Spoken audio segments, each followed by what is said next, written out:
So hello बच्चों, पिछली class में हमने किर्चॉफ लॉ के बारे में पढ़ा था और किर्चॉफ लॉ से रिलेटेड कुछ न्यूमेरिकल भी किए थे। होप आप लोगों ने न्यूमेरिकल किए होंगे और न्यूमेरिकल किए होंगे। तो किर्चॉफ लॉ से अब हम जब पढ़ा रहे थे फर्स्ट चैप्टर में तो कहा था कि व्हीटस्टोन ब्रिज होता है और व्हीटस्टोन ब्रिज का प्रूफ आ सकता है किर्चॉफ लॉ से। तो एक बार व्हीटस्टोन ब्रिज से फिर से बात करते हैं और इसको प्रूफ करते हैं विद द किर्चॉफ लॉ। मैंने कहा कि कुछ ऐसा होता है जब 5 पर आपने न्यूमेरिकल की वीडियो देखी होगी तो उसमें कहा था कि अगर कभी ऐसी कंडीशन होती है, अगर आपने न्यूमेरिकल की वीडियो नहीं देखी तो आपको देखनी पड़ेगी। आप कभी भी देख लेना, लेकिन देखनी आपको पड़ेगी। और मुझे लगता है आपने कल नहीं देखी होगी वो, क्योंकि उस पर व्यूज बहुत कम थे, तो आप सबने देखी नहीं होगी। और 2 घंटे की वीडियो आप एक टाइम में तो देख नहीं सकते, बार बार करके देखनी थी आपको, तो आपने देखी नहीं होगी। और मैंने कहा PQRS,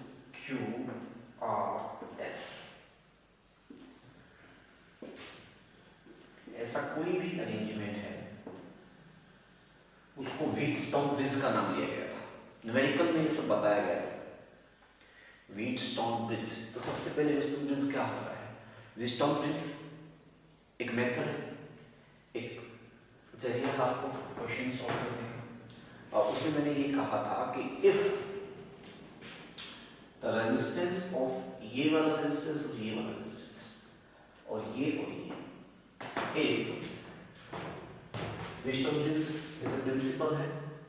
व्हीटस्टोन ब्रिज प्रिंसिपल क्या कहते हैं? प्रिंसिपल इसका क्या कहता है कि इफ P by Q, मतलब resistance of P up to Q is equal to R by S हो जाए, ऐसी कोई कंडीशन हो इस तरह के सर्किट में, ऐसी कोई कंडीशन हो इस तरह के सर्किट में P by Q is equal to R by S, अगर ऐसा हो जाए तो ये जो बीच में G मैंने गैल्वेनोमीटर लगाया है, क्या लगाया है? गैल्वेनोमीटर। गैल्वेनोमीटर क्या होता है? गैल्वेनोमीटर एक अपरेंट डिवाइस होता है जो स्मॉल अमाउंट ऑफ करंट को डिटेक्ट कर सकता है। क्या कर सकता है? Detect small amount of current कर सकता है, मेजर भी कर सकता है स्मॉल अमाउंट को, लेकिन डिटेक्ट भी कर सकता है।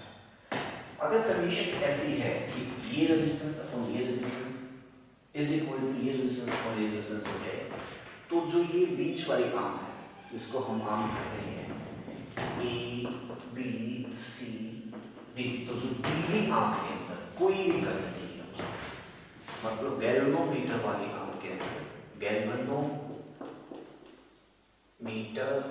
जो आर्म है इसके अंदर करंट की वैल्यू मींस IG की वैल्यू 0 होगी, इसमें से कोई भी करंट नहीं होगा। जैसे मान लो यहां से आपके पास में I करंट चला, इस I करंट के 2 टुकड़े हुए बेटा, एक तो इधर चला गया I1 और एक चला गया यहां से I आया था, इसमें 2 टुकड़े हुए I1 और I2। अब यहां पे जाके फिर से 2 टुकड़े हुए थे, ये चला गया मान लो IG आपके पास में गैल्वेनोमीटर में एक बार के लिए, और यहां पे कितना आया था? अच्छा I1 आया था ना, यहाँ से I1 आया था इसमें से, तो IG इधर चला गया, इधर कितना बचा? I1 माइनस का IG, इसमें से I1 माइनस IG आया, इसमें से IG आया और इसमें से कितना आया है? I2, तो इसमें कितना चला गया? I2 ये आया था, IG यहाँ से आएगा I2 प्लस का IG, यहाँ से वापस I1 minus IG I2 plus IG जोड़ेंगे, इसमें कितना आएगा? I1 प्लस का I2 और किसके बराबर था? I के बराबर था, तो I वापस आ गया, तो इसमें कितना आ गया? I वापस आ गया। अगर ऐसे करंट का डिस्ट्रीब्यूशन है और ये रेजिस्टेंस का रेशियो दोनों का बराबर है, किसके? R by S के रेशियो, तो क्या होगा?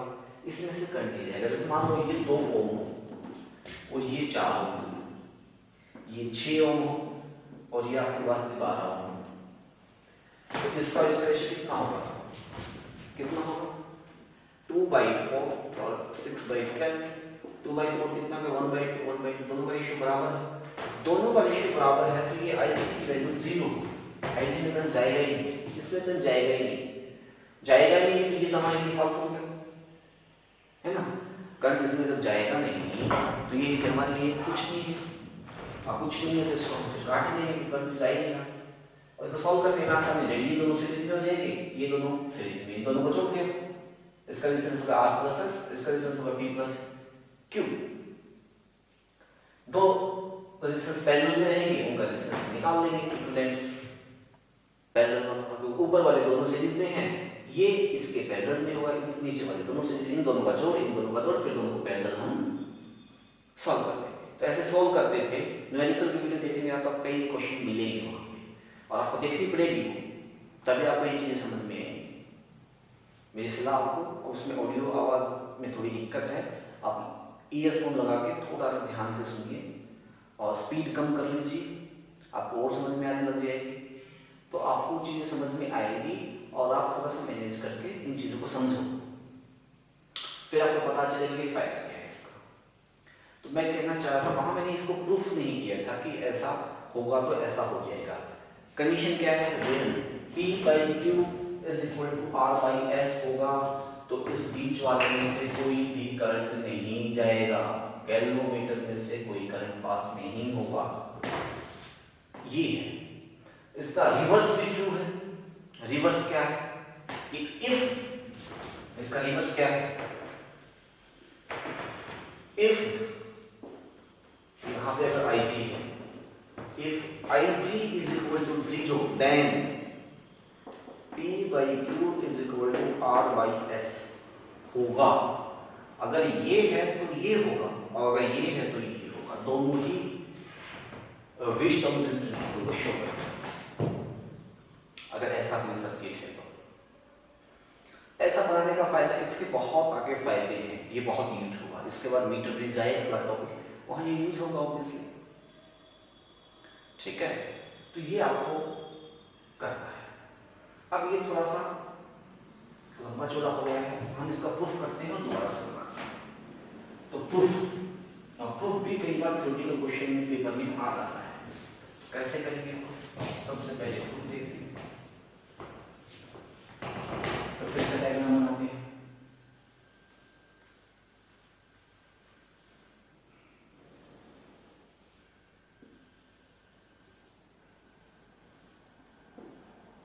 गैल्वेनोमीटर लगाते हैं, डिवाइस होता है, ये हमारे लैब में भी है।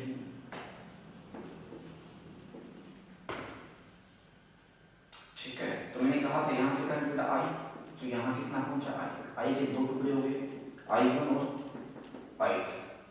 यहाँ कितना पहुंचा I1, तो इसका एक टुकड़ा इधर चला गया, इस वाले में IG, तो इधर कितना बच गया I1 माइनस का IG, इसमें कितना गया है IG, यहाँ से कितना आया है I2 यहाँ से IG, यहाँ से कितना हो गया I2 प्लस का IG, यहाँ I2 प्लस IG है, I1 माइनस IG है, कितना वापस हो गया I1 प्लस का I2, और किसके बराबर है I के, तो I वापस आ गया।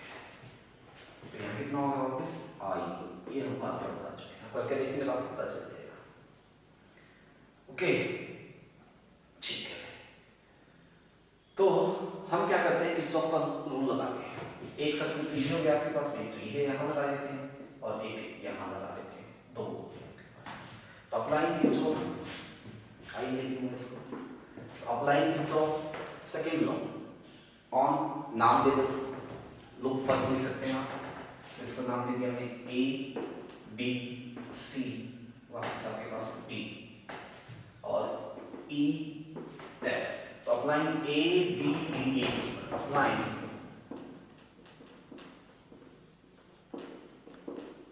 Kirchhoff's second law on A-B-D-A इस इक्वल टू लगाएंगे। तो ए से शुरुआत करेंगे, इसकी वैल्यू कितनी है P, इसकी वैल्यू कितनी है Q, इसकी वैल्यू कितनी है R और इसकी वैल्यू कितनी है S। कुछ भी हो सकती है वैसे, हमने P की बात सुना। तो पहले में पता इधर से हमें तो I1 into P, तो हो गया I1 into P, समझ में आई बात।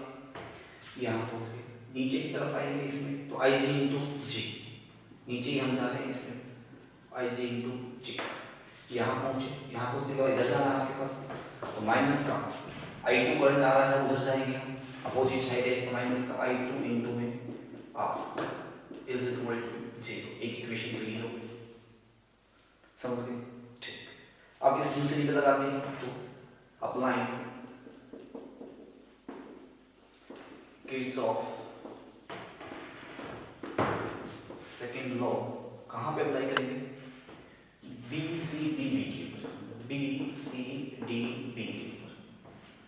जब BCDB के ऊपर अप्लाई करेंगे तो यहाँ से चलेंगे यहाँ पे B पे, कितना हो गया I1 माइनस का IG इंटू में Q, यहाँ पहुंचे बेटा, इस पे कितना है प्लस ऑफ I2 प्लस का IG इंटू S, यहाँ गए माइनस की तरफ तो माइनस का IG into G is equal to 0।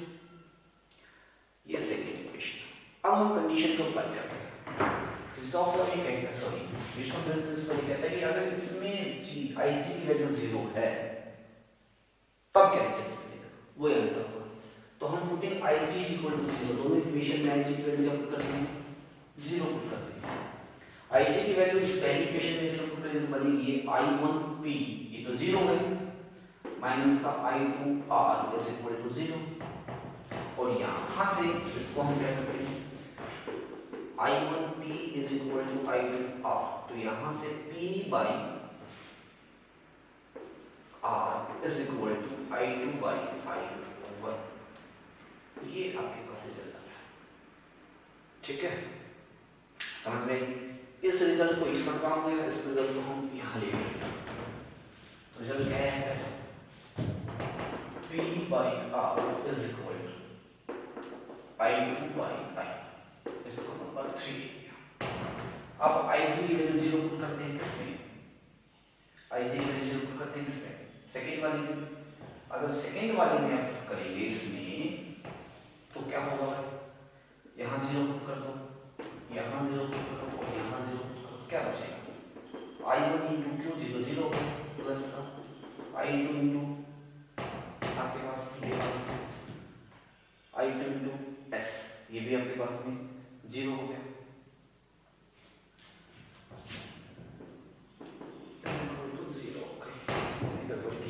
क्या था? BC पे, BC, तो ये वाला देखो हम नीचे की तरफ आ रहे हैं, यहाँ नेगेटिव साइन है, हम इधर आ रहे हैं, इधर आ रहे हैं, तो यहाँ पे क्या आएगा minus I2 into S equal to 0। इससे क्या बना? I1Q is equal to I2S is equal to 0 is equal to I2S, तो यहाँ से क्या बनेगा? Q by S is equal to I2 by I, इसको यहाँ लिख लिया Q by S is equal to I2 by I1। Equation number 4 हो गया भाई। हमने इक्वेशन 3 और 4 को अब कंपेयर किया, किसको किया हमने? इक्वेशन नंबर 3 और 4, 3 और 4 कंपेयर करके क्या आएगा? P by R is equal to, ये दोनों बात बराबर है, तो क्या है? P by R is equal to Q by S। अगर ऐसी कंडीशन है, सिर्फ ये नहीं, ये और ये भी, ये और ये भी रेशियो, तो भी आपके पास में IG में करंट 0 होगा, मतलब G में करंट 0। अगर गैल्वेनोमीटर में कोई करंट नहीं है तो इसका रेशियो अपन इसका रेशियो, इसका रेशियो अपन इसका रेशियो।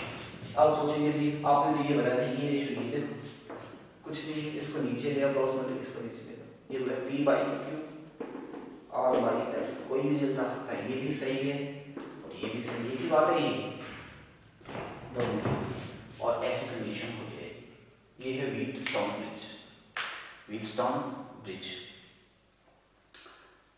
समझ में गया? P by Q is equal to R by S, कब इससे कोई, अगर उल्टा भी मैंने कहा था, ये तो तब है जब IG में करंट 0। इसका रिवर्स क्या था कि अगर ऐसी कंडीशन है तो IG में करंट क्या होगा? 0, मतलब गैल्वेनोमीटर में करंट क्या होगा? 0।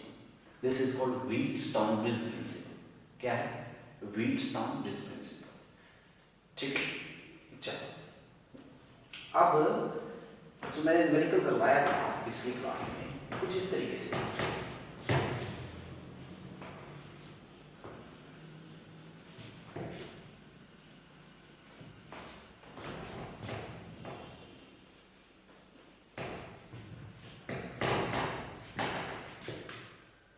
कि भाई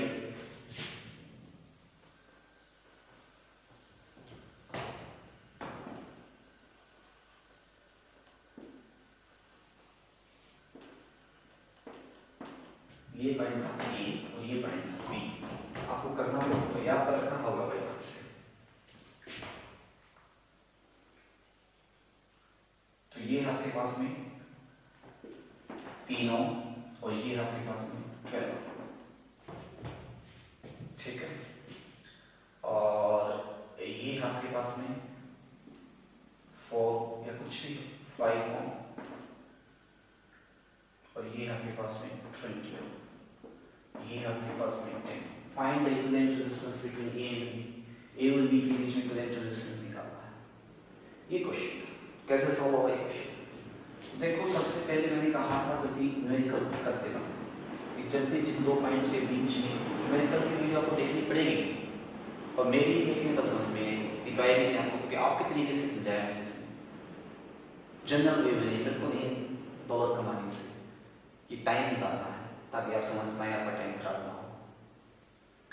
तो यहाँ से आपके पास में निकालनी है ए और बी के बीच में। तो देखो यहाँ से अगर मैं चलूँ यहाँ से और इस पॉइंट पे पहुँचूँ, ये पॉजिटिव पोटेंशियल यहाँ पर, ये पॉजिटिव पोटेंशियल, ये नेगेटिव पोटेंशियल यहाँ। वीडियो देखिए न्यूमेरिकल वाले सब आएगा पता कि पॉजिटिव पोटेंशियल नेगेटिव पोटेंशियल क्या चक्कर बता रहे हैं बार बार।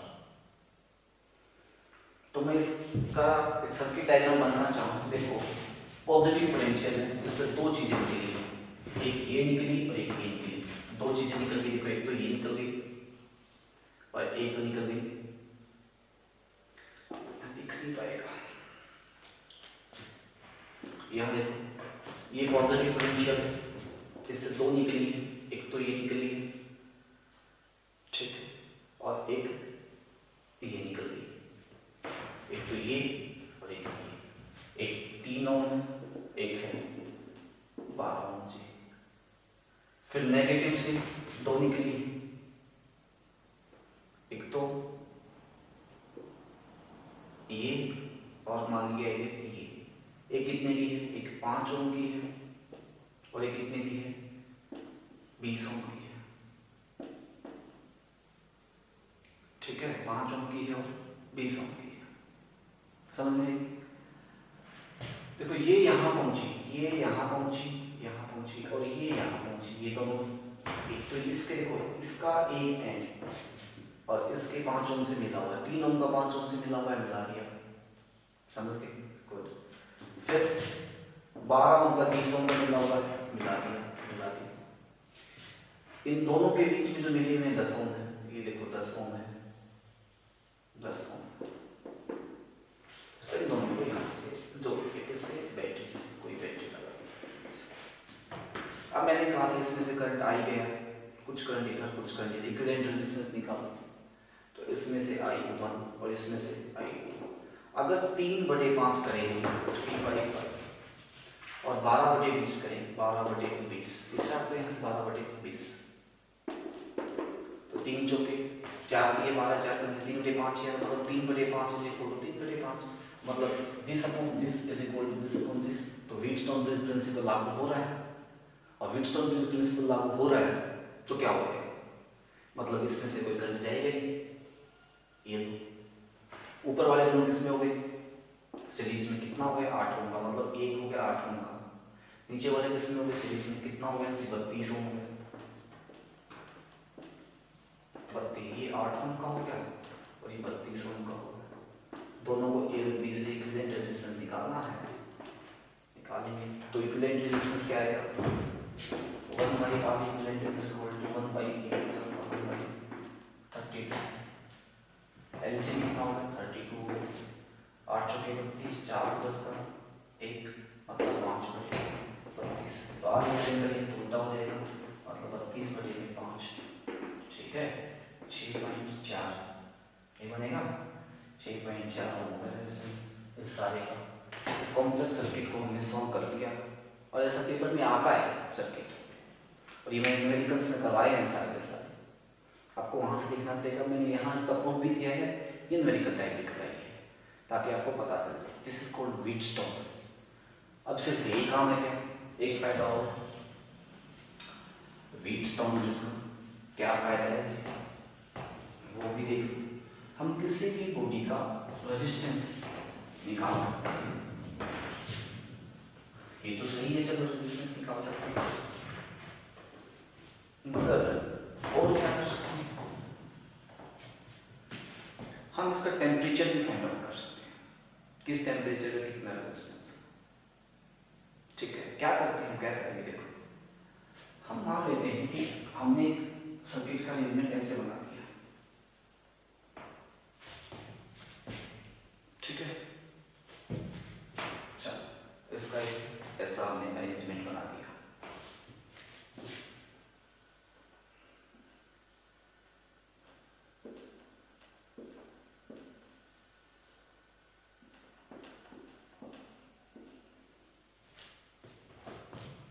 ये वाला अरेंजमेंट है, कुछ भी नहीं।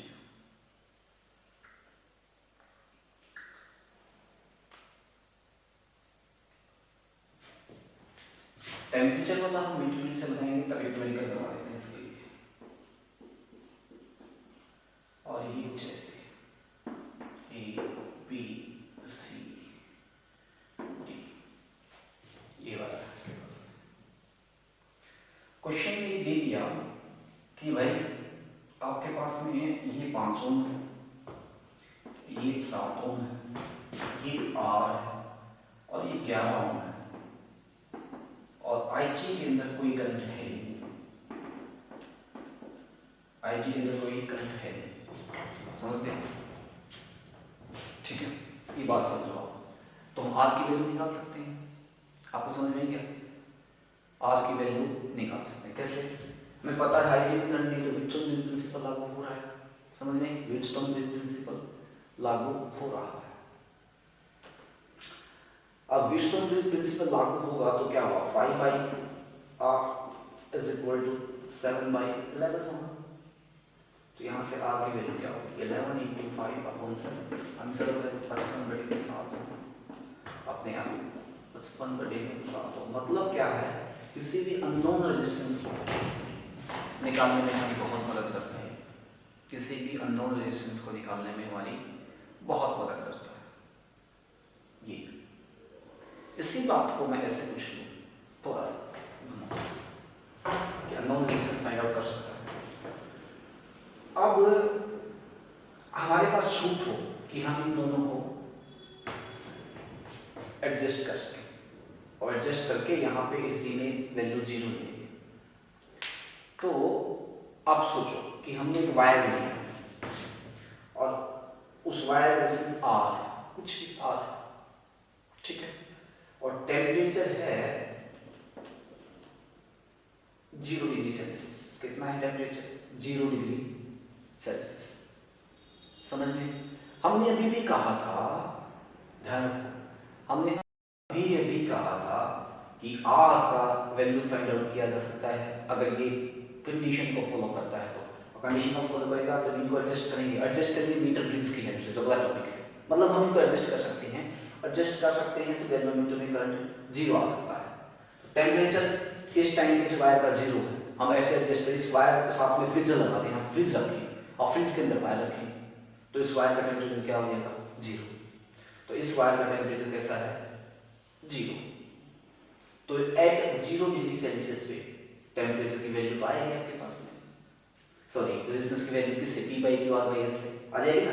ऐसे ही करके 5/7 और भाई R एट 0 11, तो यहाँ से R0 की वैल्यू आएगी। इस R0 की वैल्यू को हम याद रखेंगे, कुछ याद रखो आपको, R0 की वैल्यू है, कभी भी हम किसी वैल्यू निकालते थे तो याद हो कि R0 जो भी है, चेंज इन रेजिस्टेंस टेम्परेचर के हिसाब से is equal to change in resistance is equal to R0 1 + alpha delta T.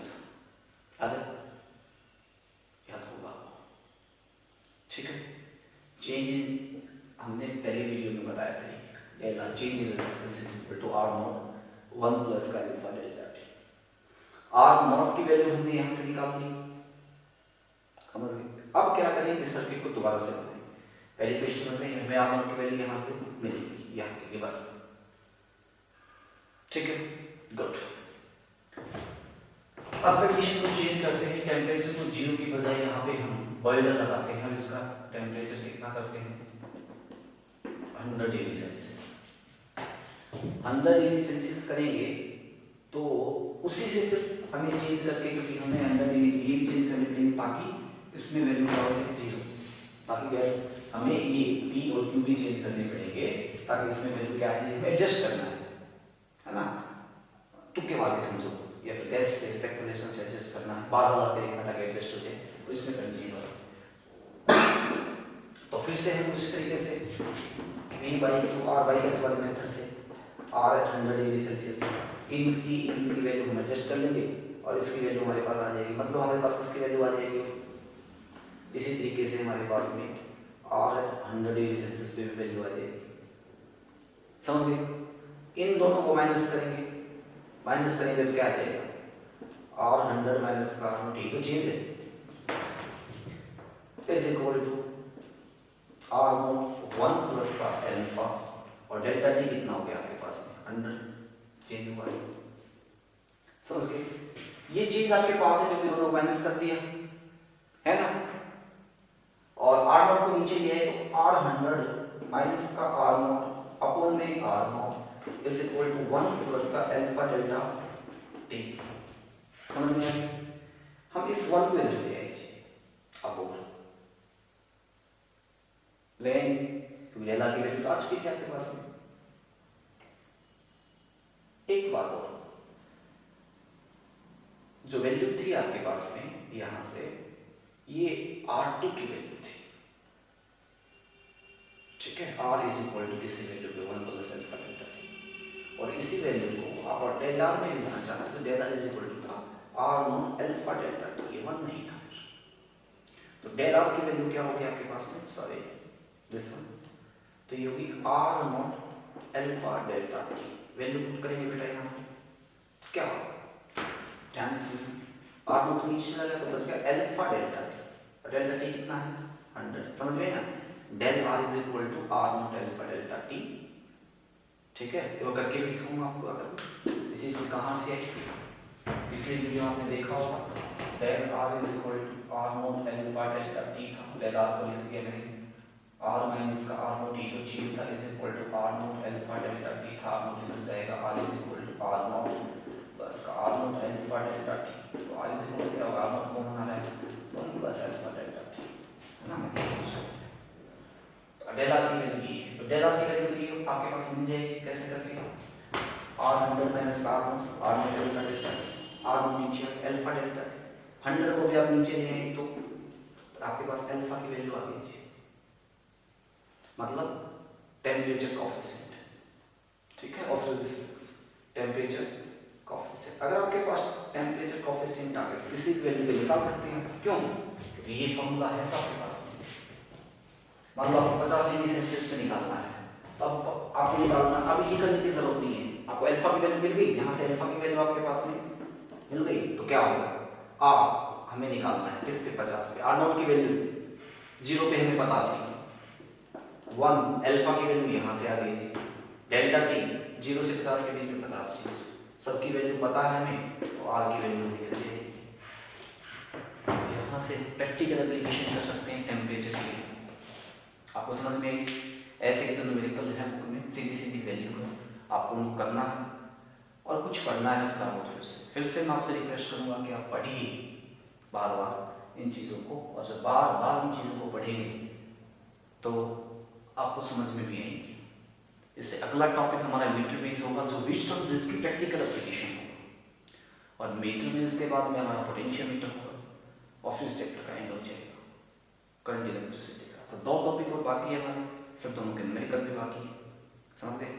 तो फिर जाके आगे मतलब आपके पास में 4 या 5 वीडियो और आएंगे इस चैप्टर से रिलेटेड, फिर ये कंप्लीट हो जाएगा। मेरी रिक्वेस्ट फिर से आपसे कि आप बार बार पढ़िए, बार बार इन चीज़ों को देखिए, मैंने आपके लिए बनाया है ये, और आपके यही बात समझ में आ सकती है, और कुछ समझेंगे आप तो आप बहुत बोरिंग फील होगा, आपको समझ में नहीं आएंगी चीज़ें, आपके स्टैंडर्ड से इतना है, आपकी भाषा में बताया गया है, देखिए समझिए बार बार। एंड लास्टली ऑलवेज आई से Thank you for seeing them. Thank you for